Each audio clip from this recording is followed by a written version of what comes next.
Hello everyone, thank you for clicking on today's video. In today's video, I'm going to discuss my Korean progress throughout the 1.5 years that I've been learning. And yeah, I will try and keep it as concise as possible. I don't actually know what to talk about. I had no plans. I just went straight in and decided to put myself in the spot to record this video because otherwise I wouldn't record it because I'd be really lazy. Yeah, I will try and improve my speaking skills as we go and try and get more focused, more detailed about all the topics that I'm going to talk about. Starting off then, it has been 1.5 years since I started learning Korean through immersion learning, and I am very satisfied with my progress. I'm very satisfied with my progress so far. I don't know if anyone's seen, but lately I made an interview with This is Big Data, or his new channel name, Padakdaki in Korean, about my Korean level at 16 months, 18 months. And yeah, if you haven't seen that already, that will be a good showcase of my conversation ability with a native speaker so far. So you can judge how well I do. I'll leave the link to that in the description. So you guys can go and watch it and, judge for yourself how good you think I am. Wow. So I started, if it's been 16 months, I started 2021. I started in 2020 March, and since then I've been doing immersion for Korean almost every single day. I think there was only 1 or 2 days off throughout my whole year, or whole year and 6 months period. In fact, in this year in 2021, I haven't taken a day off Anki apart from the day that I came to Korea on the plane because the time difference or whatnot, or for whatever reason, I didn't do Anki on the plane. So I have 1 day off my streak, but today I just finished my reps and now I've got a full clear streak, a full heat map on Anki, so that's cool. Right, so the very beginning, actually, in March, I was aware of immersion, but I wasn't really fully sold on the idea. I was still sort of using Talk to Me Korean textbooks, and I made it up to about level 6, I believe. At that time, I was at level 4, I think, just through studying, and that was like the only practice I did. I did Anki, the Talk to Me Korean textbook, and then I would also have an Anki pre-made deck of about 2,000 words, Korean to English. And I did that for like the first month or so when I wasn't really too convinced. I was still figuring out about immersion. I think at that time I would immerse with just webtoons because that's like the easiest thing to read. I don't know if you guys have read them yourself, but webtoon, the content in the webtoon is fairly low level, I guess you could say. I mean, it's not completely low level. There's still words that I don't know now, but something about webtoons is just easier to read than anything else. So I started with those. I used to have a tablet actually in the summer. I had like a Galaxy Tab, and I would just lay down with the window open, like a boiling hot day in the summer, and just read for like 4 hours a day, like get my active in. So yeah, I started off small. Obviously, I started off with about an hour a day, but like I just said, 4 hours a day was like my maximum, or my daily goal, I guess you could say. So yeah, with that as my daily goal, I continued to improve steadily since that point. I think I had many ups and downs since then. Like there's some days I did 2 hours or 3 hours where I couldn't get in my time, but it was from that March period up until about July that I would just continue doing that. I used webtoons, and then I slowly dived into YouTube. One thing I forgot to mention is before all this, I was always interested in Korean music. So I'd probably listen to like thousands of hours of Korean music before I even tried to immerse. So that might have been helpful in some way. I'm not really sure because, as we know, music isn't really the most effective way of learning, according to whoever you want to follow on the internet. Most people on the internet who do immersion learning will tell you that it's not the case that music is effective. So yeah, so I did 2,000 like pre-made flashcards, and then that was up until about July. So July, I would do my active 4 hours a day. And oh, by the way, guys, passive listening all the time, right? 24/7, no stop. I still do that now. I wasn't, so when I say 4 hours a day, I don't mean just 4 hours a day. I mean 4 hours a day of active immersion, right? So reading intensely, but then the rest of that was all passive listening. So I guess I didn't really record it, so it was as much as possible. I had my MP3 in my pocket. I had my earphones in. If I went outside, my earphones were in. I tried to make it as consistent as possible, even like at school, like during the break times, I wouldn't really speak to my friends. I would just go and rep my cars and plug in my earphones and listen to passive audio all day. And I would follow, so from that first 6 months period, I would follow a grammar guide. I can't remember the damn name. I was gonna say take him. Well, not take him. How to study Korean.com. There you go. So how to study Korean.com, topic books, Anki, pre-made decks, passive listening all day, and then average, or I say my maximum is 4 hours a day at active immersion. So more or less, let's call it an average of 3 hours a day up until the July period. So up until that July period, that was my input. But then I also had 1 hour a week of output because I just wanted to feel the progress, even though I was like, because at the beginning I wasn't fully convinced that input was the only thing that's going to take me there. So I still thought, oh no, I need to like output it a little bit more. So in order to get the output, I did it wasn't italki, but it was basically the same thing. A one-to-one tutor, 1 hour conversation once a week. And that, even though people don't like, people say output's really bad or whatever, and I know it probably didn't help me improve in the sense that of my language ability, like from a ability perspective, but in my terms of my motivation, doing that 1 hour a week was so motivating because every week I'd learn like a few new words and I just use it. And even though I was standing on natural and whatever, by 6 months of doing that, I could already feel like a big improvement from just using textbooks in the first month. Immersion learning had a massive impact on my overall experience and overall sort of motivation as well, because I thought, hey, after 6 months, if I can get to like this struggling through a conversation point, whereas before I would have to speak in English the whole time, otherwise it just wasn't possible.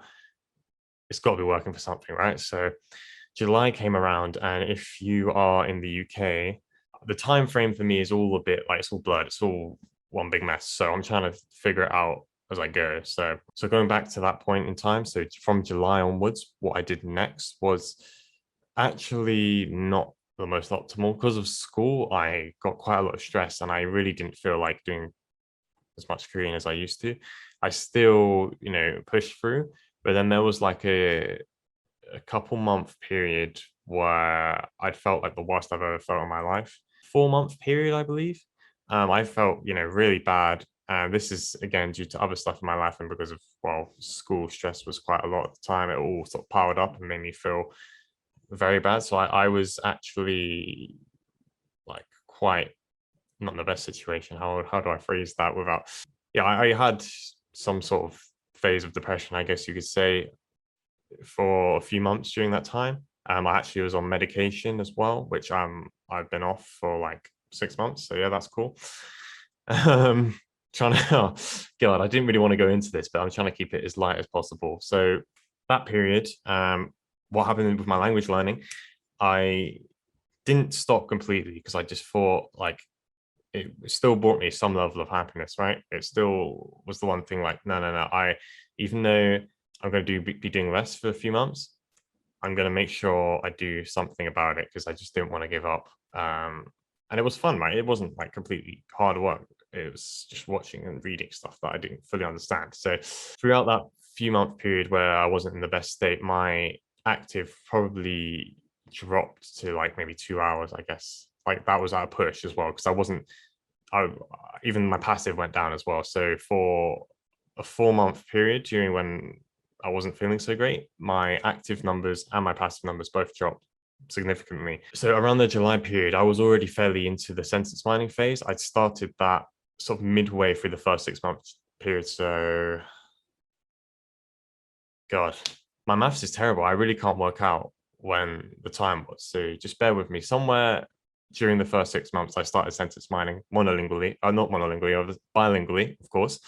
And I felt like I finally started to get moving somewhere because, like I said, after the 6 months, I felt like I could have a conversation really badly, albeit, but I was making some sense. I was saying words and I was conjugating things and I was going at it, making some sense after 6 months. So yeah, see, looking back now, that's really not what I think, to be honest. If I looked back at it now, I'd like be hating myself by let's not do that. So yeah, the 4 months passed and now I'm up to what, 10 months. So 10-month period, I was probably about 2,500 sentence cards, maybe.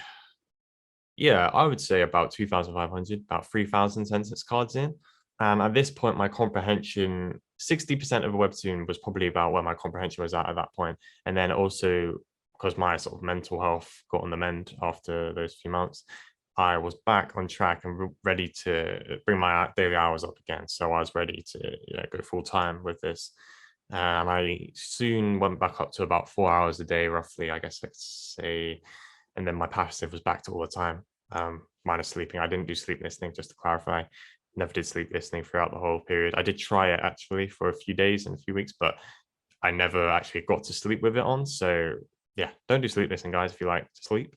And that would be my advice to you. So from 10 months onwards, I would wake up, get in some more types of emotions. So after the 6 months period, I said for the first 6 months I was only using webtoons primarily, watched some YouTube and watched some dramas here and there, but my primary source was webtoons.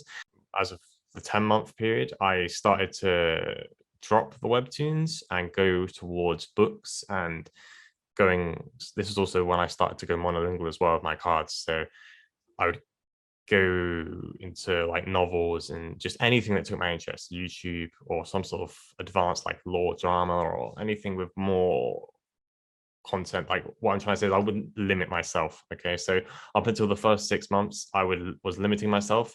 To the 10-month period, I would maybe branch out to something slightly above my level, but I wouldn't go into any topics like science, law, deep topics that weren't going to be comfortable for me. So that was something I did as well, probably for the better as well. And by that time, I'd also finished the grammar guide that I was talking about earlier. And with the grammar guide, I just made Anki cards. I didn't actually like study. I just made cards for whatever grammar point, made one flashcard, and that was it. So from the 10 months, like I said, I've just been doing the same routine that I do now. Watch anything I want to do, just do anything I want in the language and try and get as much passive and active in as possible. So far, my active is probably still at the 4 hours, which is like my sort of daily cap, I guess you could say. There have obviously been odd days where I'd be able to have like free time to do 6 hours or something like that. Because recently, as you guys know, I've moved to Korea. Life gets in the way when you have responsibilities and you have to look after yourself and things like that. So yeah, my time to actually learn the language I don't want to say decreased, because I have been doing these activities in Korean. Like I go food shopping and I speak to the person in Korean. I go to the restaurant, I have to order my food in Korean. So it's not all bad and I'm still able to get passive. So realistically, I haven't decreased my time with the language. It's more of a case of finding the time around my classes that I have, because my class is 4 hours a day, which I wouldn't consider. I'm not sure if to consider that input or not. I'm not sure how it fits in, but yeah, 4 hours of classes a day since I've come to Korea. So that's 3 months from now. So that is the last 3 months of my journey. So that is maths from month 15 onwards, doing classes, doing living in Korea, doing all that cool stuff. So this video is really messy. I'm really sorry, because my awareness of time isn't as good as I thought it was going to be, and I don't actually remember quite a lot of it. It was all a bit of a blur because I was just so obsessed with getting Korean down, which I'm glad I have, because I've come this far and I will carry on to do so. But now I'm gonna part of the reason why I made the channel is actually so I can look back on where I was, because I don't remember very well. I've just been doing the do. I haven't really thought about what I was doing. So this is also part of why I'm doing the YouTube video. So hey, so for the last stretch of my language learning, I have been, like I said, going at all sorts of material, not really caring. When I make flashcards as well, I don't really care about typing out the text. Some people are very like, what should I say, careful, or care quite a lot about just having raw text. I would just like screenshot anything, cross out things with like MS Paint and just make terrible cards. Doesn't really matter. As long as I get the card in, I count that as a win. I feel like my Korean level now is at a point where I'm reached the basic fluency, I guess you could say. I can have conversations with natives and they understand what I mean. Obviously, I probably have a lot of mistakes that I'm not picking up on, and there's definitely unnaturalness in there for sure, but it's not to the point where it's causing a hurdle in communication. Like I might say something weird, but they'll still know what I mean most of the time, probably 90% of the time, I guess. I don't know, that's just to throw a number out there. I'm outputting a lot every day. So I'm outputting like good 2 hours plus every day because of my class, and then also because of my friends outside the class. Um, I've never really cared about the whole output thing. Like, oh no, output's going to ruin your accent or whatever. People say that, but I don't really care. My goal is not to become the best, Korean speaker ever. Just I wanted to get to the sort of native level and understanding for sure. Output, if I have a little bit of an accent, it's not the end of the world. That can come later. And besides, anything can be fixed. I don't believe that if you just output, you're screwing yourself over forever. Yeah, sure, you might make some mistakes that are hard to fix, but nothing is unfixable. So that is what I'm rolling with now. I've been talking sort of all over the place because I don't really have a clear cut guide or clear cut way I wanted to go through this video. So lately, I'm just going to talk about what's been going on lately, just to wrap things up. Lately, I bought a longboard. And if you don't know what a longboard is, it's like a skateboard, but it's longer. Wow. I bought it originally to get some more exercise, and now I've met some friends, or met crew actually, whoa, skateboard crew, and I go skating at least 3 times a week, and it's been really good exercise for me. Not only has it been good exercise, but it's also been good for me to use my Korean, because hey, if you're going to the Hangang or wherever you want to skate, right, you're surrounded by a million Korean speakers, and they're all having conversations. They're talking about their life and whatever, like talking to their kids or whatever's going on, and I'm just getting free input without even having my headphones on. Just free input while exercising at the same time, mind you. So that is a win-win for me, and that's what has been keeping me sane after doing 4 hours of class every day. Classes are just what I have to do to keep my visa. I feel like I'm getting slowly better with my sort of public speaking, even in Korean as well, actually. So when I was just mentioning that, I was talking about my English. So my English public speaking is also improved, but my Korean public speaking, we had to do a presentation in class the other day, and I did pretty well, actually, I think. I don't have a recording of it. I have no proof, but I was able to sort of free talk without a script and make my way through the presentation without getting really nervous like I did the last time, because in the last time we did the exact same thing and I completely bottled it and just my head went white, as they say in Korean, mori hayajoseo. So yeah, it wasn't a good look. It wasn't a good time. Since then, I think I've improved a lot. And since then, I also feel more motivated to just get my head down and pass this class. I'm repeating like all the old content, so it's not really too hard anymore, like the vocab and the vote from a vocab perspective. There are certain defined topics where we have to learn certain specific vocab, even if it's not used in today's language very much. So for example, like a grammar point like 일지언정, like 뭐뭐 그렇더라도 is kind of like similar to that meaning. 일지언정, well, my pronunciation, oh boy, something 일지언정 is what we had to learn in class. And even the teachers saying like, well, guys, this isn't really used that much, so be careful when you use it, blah blah blah blah. But otherwise, classes, I'm getting like full on 100% comprehensible input, so that's got to be good for me regardless. Even if I'm not making too many gains, it's still good for me to just get the vibe of Korean, get the feel of the Korean into my brain. Does that make sense to you guys? Hopefully it does. I don't know. Adjusting to my life in Korea has been a bit of a wild experience as well. Like just all the adult stuff that you have to do that you don't do as a kid is just all kind of happened at once, all in a foreign country. Mind you, I did understand more than the average foreigner, but it's still a bit of a challenge, right? It's not going to be easy to anyone. So I think I've done very well, and I've matured quite a lot in the process. University has been another thing that was like sort of stressing me out a little bit, I guess you could say, because I had to apply to all these places and write my personal statement in Korean. Nowadays, I feel like, I'm going to say I feel like I belong here, because I don't belong anywhere. That's not really how I think about the world. I would say I feel more at home here. Not as in more at home in Korea. It doesn't matter what country I'm in. I'm just saying I've settled into my new place, and I've started to make a few friends here and there. Yeah, a couple new more connections, which is always good for your mental health and language learning as well.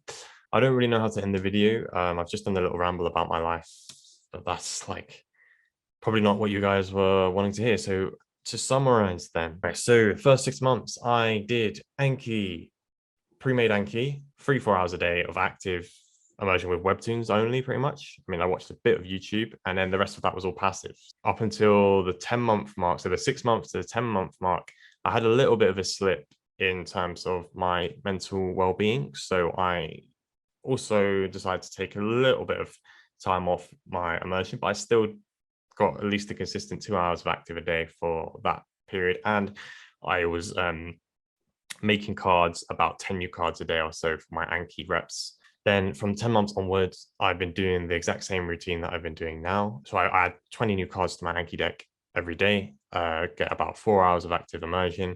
The rest is all passive. Actually, since I've been in Korea, I haven't been passiving it so much. Like when I go outside, I don't bother wearing my headphones. I just listen to the real life immersion. Like the real life is my immersion now. So there's that. I think so I often talk about the Refold server. If you guys don't know what I'm talking about, there's a Discord server for the method Refold, and then people in there just like discuss about their methods. I personally didn't really like engaging in it because one, it was all in English, and two, it was just I would get sucked into arguments that are really, really just disruptive and unhelpful to my language learning and just life in general. Like stuff about whether you should learn Hanja or not learn Hanja, or do this or do that, like Shishihan, like trivial things that aren't really important. So I decided to leave the Refold server, and I suggest that you guys go in and go out and just try not to get sucked into it. If you're the type of person like me who just gets really involved in these types of things, then I would suggest you don't join any English speaking servers at all. Like, why bother? I'm not in any, apart from currently I'm in the Migaku server, and I'm going to talk about that in just a sec.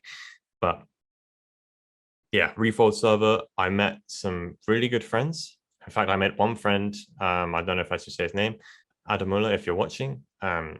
Hi, this friend of mine has been quite a good motivator for me and got me on track with my immersion goals and stuff like that. So yeah, thank you, man. I've also met a fair share of people on the Refold server who I've met in real life, and I'm also thankful to them. So what I'm trying to highlight here is there has been some benefits, but overall, I say leaving is probably the better option for your language learning needs. But do feel free to go and check out and then come back in and out. Just pop in and out. That'll be the best solution. So I mentioned that I was going to talk about Migaku. Migaku is the software, the new cool way to learn languages. I don't know how they what's their slogan, like fluent in the real ways to become fluent or something like that. It's basically just software that creates Anki cards for you. The Korean update so far has been pretty good. I'm satisfied with my £4 I think I paid for it. It's not actually that much faster than just copying and pasting the cards yourself, or at least for me, or for Korean learners, I should say, at the moment. But hopefully that gets to improve and we can all benefit from that, or the people who purchase it can benefit from that. So yeah, I thought I should probably do an overview of just how I feel about all my different skills. But like I say, I don't have any record of this. This is just all off the top of my head, how I'm feeling about it right now. So reading, when I read novels, let's say, just grab any novel off the shelf, I'm probably going to get at least 70% understanding for sure. There's probably about 10. Oh, I don't know how to. Let's say about 6 new words per page. Usually, if I just grab any random novel off the shelf, there's about 6 new words per page for novels. Then for webtoons, I can read them maybe 3 new words per webtoon. That's probably where I'm at with it now. About 3 new words per webtoon, or per chapter, I guess you could call it. Like ihwa, those, yeah, chapter. 3 words per chapter. And then what else do I read? For subtitles, and so dramas, I'm talking about reading the subtitles. Obviously, you do listen, but for when I'm reading subtitles, I'll count that as reading. Dramas, I'm getting about at least 80% comprehension, probably more on like the daily life stuff. Yeah, actually, no, it'd probably be more than 80% because I'm only getting about 10 cards now per episode that I watch. Per like an hour episode, I'll make maybe 10 to 15 cards. So that's probably like 90% comprehension actually, now I'm thinking about it. Yeah, so I'm actually understanding quite a lot. I don't really do much reading outside of those three topics, so that is how I feel about my reading. As for reading speed, I would say that is something I'd like to improve. But I still notice like when subtitles come up on the screen, when they come up like all at once, like for example, if you watch, I don't know, like a lecturer, like for example, Jordan Peterson, I don't really believe in, I'm not really a big fan of Jordan Peterson anymore, but that's another story. If you watch one of his videos, like with Korean subs and try and read it, the speed will be like overwhelmingly fast. Like you have to really concentrate if you're trying to read it in one go, because it just is that real native speed, like sort of how we do in English. We don't have to skim anymore because we're at the level where we can just see the text and get it all in one go. We don't have to read left to right, is what I'm trying to say. We don't read, we just kind of absorb, if that makes any sense to you. So I'm not at that stage of Korean yet, but I can still read relatively. Doesn't, aside from that, it doesn't cause me any problems. So that's my reading speed. Listening is still a little bit behind my reading because I've spent most of my time, like through all of my immersion, I always used to include subtitles on, or Korean subtitles on whatever I was doing.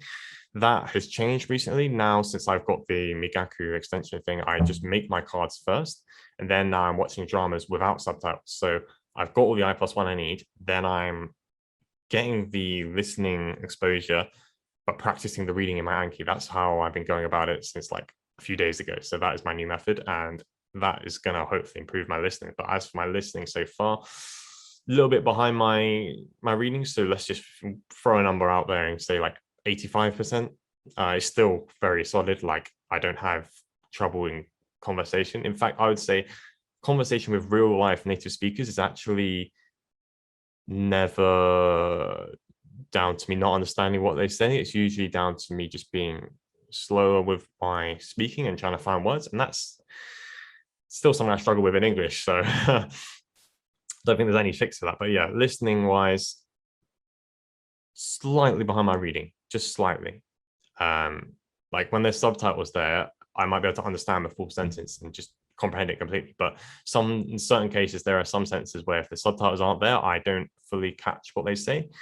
And that bothers me. Like there'll be one word that I do, like I know in reading form, but I just don't catch it when it's in spoken form when I'm trying to listen. So that's something I'm just trying to fix, and the only way to fix that is just get more active listening. So that's how I'm gonna go about it. Writing, I have to write a lot for school and my papers, like not papers, the 자기소개서, the 자소서, what's that? Personal statement.